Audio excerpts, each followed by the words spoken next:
मानने के बाद जब देवत्व की वृद्धि होती है तो वह मनुष्य मनुष्य न रहकर देव मानव बन जाता है। ऐसे देव मानवों की कथा सुनकर स्वयं देव मानव जैसा बनने का प्रयत्न करके अपने आप को अमर बना देना और एक उदाहरण समाज के सामने प्रस्तुत कर उसे भी देव मानव बनाने के लिए प्रेरणा देना, ये देव मानव दूसरा जो प्रज्ञा पुराण है उसका यही उद्देश्य है। अगर आप ईमानदारी से अपने बारे में सोचेंगे तो लगेगा कि शायद हम भी देव मानव की श्रेणी में हैं, क्योंकि हमारा जीवन भी औरों की तरह नहीं है। हाँ, हमारे में से कुछ ऐसे लोग हैं जो कुछ ज़्यादा करते हैं, कुछ लोग कम करते हैं, कुछ उससे भी कम करते हैं। जो नहीं कर सकते वो भी चाहते हैं हम कुछ न कुछ करें। तो ऐसी प्रवृत्ति जिनके अंदर पैदा होती है, ऐसों को ढूंढ खोज करके उसे देव मानव की श्रेणी में और उसी को विभिन्न उदाहरण के माध्यम से, किस्से कहानी के माध्यम से समझाने की प्रेरणा होती है।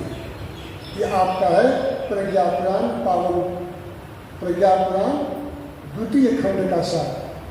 और तीसरा खंड का सार तो हम पूछना चाहेंगे विश्वकर्मा जी से। तीसरा खंड का सार क्या है? परिवार प्रकरण। इन दिनों जो जोर दिया जा रहा है दिन रात, भले हम उसमें सफल नहीं हो पा रहे हैं, वो क्या जोर दिया जा रहा है? सुसंस्कारवान पीढ़ी को तैयार करने के लिए हमको प्रयत्न करना चाहिए। यही है ना? क्या है उसका हेडिंग जो ऑनलाइन होता है प्रशिक्षण इन दिनों विश्वकर्मा जी? अरे जब प्रज्ञा पुराण की पावन कथा चलेगी तो 4 दिन तो झूमिएगा, थोड़ी सी चर्चा करने के लिए मुझे कहा गया, तो आपसे चर्चा तो करेंगे ना जी। कन्या कौशल जो प्रशिक्षण शिविर, और इसके माध्यम से सुसंस्कारिता का संवर्धन, जिसमें परिवार में जो भी हैं सब अपने अपने धर्म का निर्वाह करें, चाहे बूढ़े हो, बच्चे हो, नारी हो, पत्नी हो, भाई हो, जो भी संबंध पारिवारिक संबंध है, पारिवारिक संबंध में अगर अपने अपने उत्तरदायित्व का निर्वाह करते हैं तो हमारा परिवार धरती का स्वर्ग है। प्यार और सहकार से भरा पूरा परिवार ही धरती का स्वर्ग है। और इसी सूत्र को विभिन्न उदाहरणों के माध्यम से परम पूज्य गुरुदेव ने तीसरे खंड में समझाने का दैवी प्रयास किया है। यही है ना? यही है ना? यही है, यही है, यही है ना? यही है। और चलिए चौथा खंड में, और ऐसी दिव्य योजना का अवतरण जब भी कभी हुआ है तो इसी धरती पर हुआ है, इसी भूमि पर हुआ है, इसी देव भूमि पर हुआ है।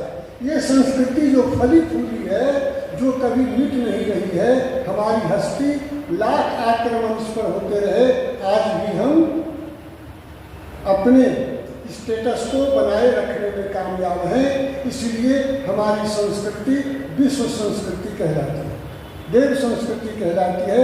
आप देव संस्कृति अभियान से जुड़े हुए, देव संस्कृति दिग्विजय अभियान के हम लोग प्रहरी हैं। देव संस्कृति दिग्विजय अभियान चल पड़ा है, चल रहा है, और परम पूज्य गुरुदेव के अनुसार, उनके आश्वासन के अनुसार, या कहिए उनकी तपश्चर्या के अनुसार यह अगले दिनों विश्व संस्कृति के रूप में पूरे संसार में छाकर रहेगा। इसमें कहीं कोई संदेह नहीं है। अब एक और बात कहकर आप सबके ध्यान को आकृष्ट करने का प्रयास व्यास मंच से होगा। आप संख्या की दृष्टि से भले कम दिखते हो, परंतु 100 लोग आ जाएं, 100 लोग आ जाएं, और मैं तो अकेला ही हूँ। 500 लोग आ जाएं, 499 नहीं, मैं तो अकेला हूँ। 5000 लोग आ जाएं, 4999 को छोड़कर मैं तो अकेला ही हूँ। मैं जब बैठता हूँ भक्ति रूपी गंगा की गोद में, तो उस समय मुझे यह भी नहीं दिखता कि मेरे बगल कौन बैठे। जिस समय यह भाव श्रोता के अंदर आ जाए, समझिए श्रोता अमृत पान कर रहा है। श्रोता अमृत पान कैसे करता है? श्रोता अमृत पान करता है दोनों कानों के माध्यम से। उपदेशक सब नहीं बन सकते। ज्यादा तो नहीं हो रहा है नया जी, ज्यादा हो रहा है? उपदेशक सब नहीं हो सकते। उपदेशक हो सकते हैं। उपदेश वही दे सकता है जिसने ज्ञान को जब पचा लिया है। उपदेशक वही हो सकता है जिसने ज्ञान को जब पचा लिया है। अनुभव जन्य जिसके पास ज्ञान है, विज्ञान है, वही किसी को उपदेश दे सकता है। गायत्री परिवार में उपदेशक कौन है? उपदेशक मायाकांत जी हो गए इस कार्यक्रम के। सोचिए, फेल हो सब जो फेल हो जाइए, तुम तो गड़बड़ा जाइए। उपदेशक नहीं हो सकता।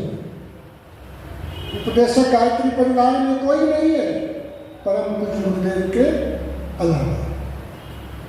एकदम कूढ़ बात। उपदेश वही दे सकता है जिसने जिस विषय के बारे में स्वयं अपने जीवन में उतार कर, अपनी जीवन रूपी प्रयोगशाला में अनुभव जन्य कर सारे ऐसनाओं का त्याग कर दिया है।